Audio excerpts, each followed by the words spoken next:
గబగబా వచ్చారట కరుడు, దూషణుడు, త్రిశిరస్కుడు వీళ్ళందరూ వచ్చి రాముణ్ణి చుట్టుముట్టారు.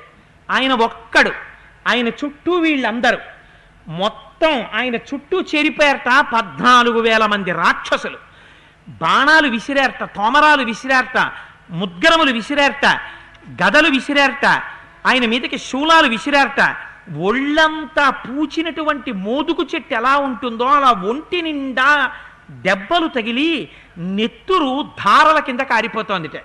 ఒక్కసారి తన ధనస్సు తీశాట, దాన్ని మండలాకారంగా తిప్పి ఎప్పుడు అక్షయ బాణ తూణీరంలోంచి బాణం తీశాడో, ఎప్పుడు అందులో పెట్టాడో, ఎప్పుడు విడిచిపెట్టాడో ఎవ్వరూ గమనించలేరు.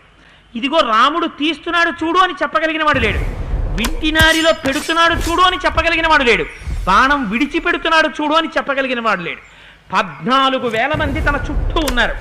ఒక్క రాముడు మండలాకారంగా ధనస్సులోంచి బాణాలను విడిచిపెడుతుంటే పుణ్యం ఉన్న ప్రతివాడు ఆకాశంలో నిలబడి గోబ్రాహ్మణులకు శుభము కలుగుగాక, రామునికి విజయము కలుగుగాక, దారుణాతి దారుణంగా ఒక్కడు భూమి మీద నిలబడి యుద్ధం చేస్తుంటే ఇంతమంది రథాల మీద నిలబడి కొడుతున్నారు రాముడు ఒక్కడిని.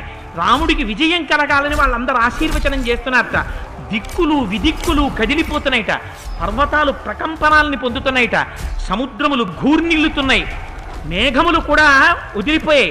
ఆ యుద్ధం యొక్క పరిస్థితిని చూసి వనదేవతలు వనాన్ని విడిచిపెట్టి పారిపోయారట.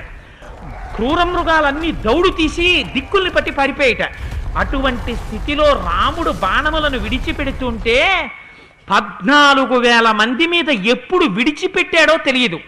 ఏనుగులకి తొండాలు తెగిపోయాయి, గుర్రాలకి 4 కాళ్ళు తెగిపోయాయి, రాక్షసులకి కంఠాలు తెగిపోయాయి, కొందరికి భుజాలు తెగిపోయాయి, కొందరికి కాళ్ళు తెగిపోయాయి. 14,000 మందిని 1 గంట 12 నిమిషాల్లో కొట్టేశాడు.